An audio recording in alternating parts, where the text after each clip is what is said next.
तो चलिए आज की क्लास में हम आगे बढ़ते हैं और आज की क्लास में हम बात करने वाले हैं इफ फंक्शन की। ठीक है, कि एक्चुअली इफ फंक्शन क्या होता है, ये कैसे काम करता है और हम इसकी मदद से डाटा के कैसे किस तरह के इनसाइट्स निकाल सकते हैं। और इफ क्योंकि लॉजिकल फंक्शन होता है, इसमें हम प्रॉपर लॉजिक के बेस पे फंक्शन को परफॉर्म करते हैं, लॉजिक के बेस पे रिजल्ट को निकालते हैं। ओके, तो इसके स्टेटमेंट को थोड़ा पढ़ लेते हैं। The if function is a premade function in Excel which returns value based on a true और फॉल्स कंडीशन। ठीक है, यानी कि जो इफ फंक्शन होता है ये ट्रू और फॉल्स कंडीशन के बेस्ड पर आपको रिजल्ट देता है। ठीक है, मतलब कि जैसे हमने कोई स्टेटमेंट दी एग्जाम्पल के तौर पे, कि जैसे अभी मैं एग्जाम्पल करवाने वाला भी हूं, एक एग्जाम्पल लेता हूं। मान के चलिए कि एक क्लास में, ठीक है, एक क्लास में 50 बच्चे पढ़ते हैं। ठीक है, अब उन 50 बच्चों में से कुछ फर्स्ट आएंगे, मतलब कुछ क्या, एक ही मतलब टॉप करेगा, मान के चलिए कोई ना कोई एक टॉप करेगा। ठीक है, उसमें से कुछ परसेंट जो है, मतलब हो सकता हो कि अच्छे नंबर से पास हो, कुछ इंटरमीडिएट लेवल के यानी कि बीच के नंबर से पास हो, कुछ एकदम कम नंबर और कुछ फेल ही हो जाए। ठीक है, तो हम इसको अगर ऐसी कंडीशन दें कि भाई अगर जिसका भी नंबर, ठीक है, जिसका भी नंबर 90 से ऊपर आया हुआ है, ठीक है, उसको पास कर दो। या फिर दूसरा, जिसका भी नंबर 80 से ऊपर आया हो, ठीक है, मतलब कि वो टॉप 90 वाला टॉप करेगा और उसको पास कर दो, उससे कम आए तो उसको थोड़ा सा सी ग्रेड दे दो। इस तरह का, मतलब कि अगर मैं जो कह रहा हूं अगर वो सही है तो ये चीज दे दो। यहाँ पे हम क्या है, क्राइटेरिया को लिखते हैं बकायदा। ठीक है, तो यहाँ पे देखिए उसी का फॉर्मूला का यहाँ पे आपको मेथड बता रहा होगा कि is equal to if logical. ठीक है, यहाँ पे हम लॉजिक देने वाले हैं, लॉजिक टेस्ट होगा हमारा, फिर कॉमा के बाद फिर वैल्यू देने वाले हैं। अगर ट्रू है तो ये लिखो और अगर फॉल्स है तो ये लिखो। यहाँ पे ये इफ वैल्यू फॉल्स, तो यहाँ पे भी हम क्राइटेरिया लिखते हैं, कंडीशन लिखते हैं। इफ वैल्यू ट्रू, तो यहाँ पे भी हम कंडीशन लिखते हैं हमें जो चाहिए, और यहाँ पे हमारा लॉजिकल टेस्ट होता है। ठीक है, क्या दिया है, it has one condition and two statement. एक कंडीशन होती है और टू स्टेटमेंट होता है। If the condition is true it will execute first statement, otherwise it will execute second statement. तो जो चीज मैंने अभी आपको समझाई ये वही चीज बोल रहा है, बता रहा है। इट हैज वन कंडीशन, यहां पे सिर्फ एक ही कंडीशन होती है, लेकिन दो तरह के स्टेटमेंट होते हैं। यानी कि अगर ऐसा है तो ऐसा कर दो, नहीं तो ऐसा कर दो। ठीक है, अगर ऐसा है तो यानी ये एक क्या हो गई, कंडीशन हो गई। और अगर ऐसा है तो ऐसा कर दो, नहीं तो ऐसा कर दो, ये दो स्टेटमेंट हो गई। ठीक है, ये कंडीशन एक और दो स्टेटमेंट के साथ। तो अगर वैल्यू ट्रू है तो ट्रू वाले में हमने जो भी लिखा होगा वो आएगा, और अगर वैल्यू नहीं मिलती है जो हमने कंडीशन दी है तो उसमें फॉल्स आ जाएगा। अब मैं ज्यादा आपको कंफ्यूज नहीं करने वाला, ठीक है, बट हाँ थोड़ा सा इसको समझना जरूरी है कि लॉजिकल फंक्शन यानी इफ फंक्शन होता क्या है। If function actually condition based work करता है। ठीक है, लॉजिकल इसमें हम लगाते हैं, लॉजिक लगाते हैं। ठीक है, इफ का मतलब होता है अगर, अगर ऐसा हो तो ऐसा दे दो या तो फिर ऐसा दे दो। ठीक है, ये कर दो या तो वो कर दो, बोलते हैं ना, अदरवाइज नहीं तो ये कर दो नहीं तो वो कर दो।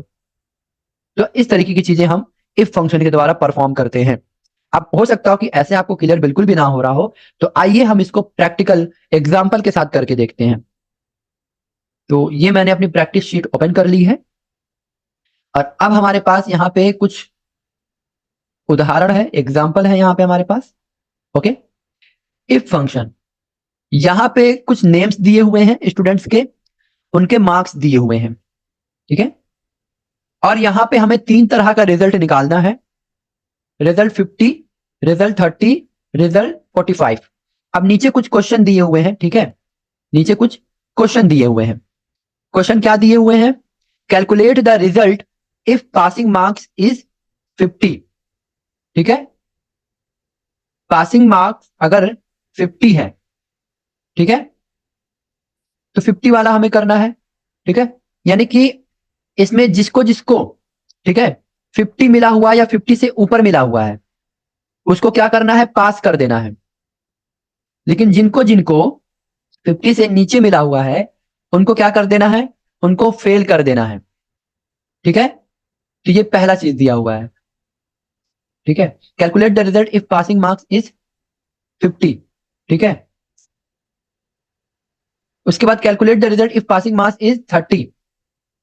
ठीक है, उसके बाद कैलकुलेट द, यहाँ पे देखिए ये कुछ फॉर्मूला लगा हुआ है, मैं आपको वही अभी बताना चाहता हूँ, ठीक है। देखिए greater than equal to 50, pass fail. तो यहाँ पे फेल इसलिए दिखा रहा है क्योंकि ये मैंने सेल सेलेक्ट की हुई है, तो ये 50 से नीचे है इसीलिए। तो मैं आपको कंफ्यूज नहीं करता हूँ, इसको डिलीट ही कर देता हूँ, वरना आप कंफ्यूज हो जाएंगे कि सर ये क्या समझ में नहीं आ रहा है क्वेश्चन। तो 3 तरह के क्वेश्चन दिए हुए हैं। Calculate the result if passing marks is 50। तो अगर 50 जिनको मिला हुआ है, 50 से एबव है, तो उनको पास कर दो, नहीं तो फेल कर दो, ठीक है। और ये चीज आप बहुत ध्यान से समझिएगा, क्योंकि आगे चल के जब मैं प्रॉपर एक पूरा रिजल्ट बनाना आपको सिखाऊंगा कि कैसे पूरा रिजल्ट एक तैयार करते हैं, तो उसमें ये सारे फंक्शंस जो है ये हमें ग्रेड देने के लिए जरूरी होते हैं, ठीक है। तो इसको अच्छे से ध्यान से आप सीखिएगा। तो ये 3 तरह के क्वेश्चन हैं, ओके, जिसमें 50 से कम जिनको मिला होगा उनको फेल कर दो, नहीं तो पास कर दो। 30 से जिनको कम मिला है उनको फेल कर दो, नहीं तो पास कर दो। 45 से जिनको कम मिला है उनको फेल कर दो, नहीं तो पास कर दो, ओके। तो आइए परफॉर्म करके देखते हैं। तो 50 वाली कंडीशन में हम फंक्शन को परफॉर्म करते हैं, ठीक है। तो सिंपल, इसमें ज्यादा कुछ आपको लिखना नहीं है, is equal to I F if, ठीक है। तो आप देख सकते हैं कि यहाँ पे हमारा जो फंक्शन है वो यहाँ पे आ चुका है, ठीक है, इफ फंक्शन।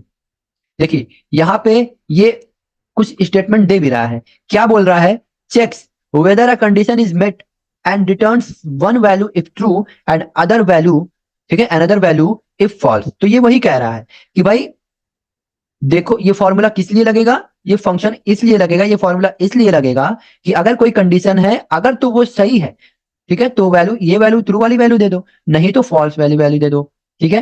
तो हमने यहाँ पे क्या किया, टैब दबा दिया। टैब दबाने के बाद, ठीक है, ध्यान से देखिएगा, लॉजिक टेस्ट कह रहा है, लॉजिक टेस्ट, ओके। तो लॉजिक टेस्ट हमें यहाँ पे क्या देना है कि ये सेल, यानी कि ये मार्क्स वाली सेल, ठीक है, क्या हो, बड़ी हो, है ना, बड़ी हो किससे, तो हम ग्रेटर देन लगाएंगे, यानी ग्रेटर देन का, एक मिनट सॉरी, ग्रेटर देन का जो आप ये ग्रेटर देन है, ठीक है, यानी कि ये सेल बड़ी हो, ठीक है। देखिए यानी कि ये इसका मुंह जिधर तरफ है वो बड़ा होगा, यानी कि ये सेल यानी B17 अगर बड़ी हो या बराबर हो इसके 50 के, ठीक है, तो कॉमा, अब वैल्यू जो है अंडर कोट के, मतलब डबल कोट के अंदर लिखेंगे, ठीक है, यानी डबल इन्वर्टेड कॉमा के अंदर लिखेंगे पहली वैल्यू, यानी अगर अगर सच में ऐसा है, अगर जहां जहां 50 मिला हुआ है, ध्यान से समझिएगा, गलत वैल्यू ना लिख दीजिएगा, क्योंकि अक्सर लोग इसी में कंफ्यूज भी हो जाते हैं, ठीक है, आगे पीछे वैल्यू लिख देते हैं। हमें चाहिए कि 50, यानी कि ये सेल जो है 50 से अगर ज्यादा नंबर है, तो अगर तो ऐसा हुआ तो वैल्यू इफ ट्रू, तो वैल्यू के अंदर हम क्या लिखेंगे, हम लिखेंगे पास, ठीक है, एक मिनट, हम लिखेंगे पास, एक मिनट, हाँ, कैपिटल पास, ठीक है, डबल यूनाइटेड कॉमा क्लोज। अगर ऐसा नहीं है, अब दूसरा स्टेटमेंट हम लिखने वाले हैं। तो अगर ऐसा नहीं है तो इफ वैल्यू फॉल्स, यानी कि अगर ऐसा नहीं है तो क्या दे दो, डबल इन्वर्टेड कॉमा के अंदर लिख दो फेल, और लिखा गया सॉरी, ठीक है, फेल, ओके, बस हो गया। अब ब्रैकेट क्लोज, ये हमारा फॉर्मूला जो है, हम फंक्शन एक्चुअली अब जाके पूरा हो गया। तो एक बार बहुत ध्यान से मैं आपको दिखा देता हूं, ठीक है, हालांकि ये ओवरलैप कर रहा है थोड़ा सा आपको, ताकि क्लियर हो, इसलिए मैंने इसको जूम किया हुआ है। इफ, ठीक है, ये सेल बड़ी हो या बराबर हो 50 के, तो अगर ये सही है, यानी वैल्यू सही है, ट्रू है, तो पास दे दो, नहीं तो अगर मतलब फॉल्स है, यानी कि गलत है, अगर ऐसा नहीं है, अगर इस सेल में 50 या 50 से बड़ा नहीं है नंबर है, तो उसमें उसको क्या कर दो, फेल कर दो। अब उसके बाद एंटर कर देंगे। तो देखिए हमारा आंसर जो है आ चुका है। कैसे, क्यों, क्योंकि यहाँ पे 50 नहीं है, ना 50 के बराबर है, ना 50 से ऊपर है, 50 से कम है, तो वैल्यू क्या हुई, फॉल्स हो गई, यानी कि भैया मैंने जो कंडीशन दी थी वो तो ट्रू तो है नहीं, यहाँ पे तो गलत लिखा, यहाँ तो 37 मार्क्स है, तो इसको मैंने यानी कि फेल दे दिया। अब अगर वही चीज हम देखें आगे, इसमें ड्रैग कर देंगे, तो अब आप देख सकते हैं कि 50 से एबव है तो पास, 83 यानी 50 से एबव ही है पास, 50 से एबव ही है पास, 28 50 से नीचे है तो फेल, और 42 ये भी 50 से नीचे है तो फेल। तो आई होप कि आपको क्लियर हुआ होगा।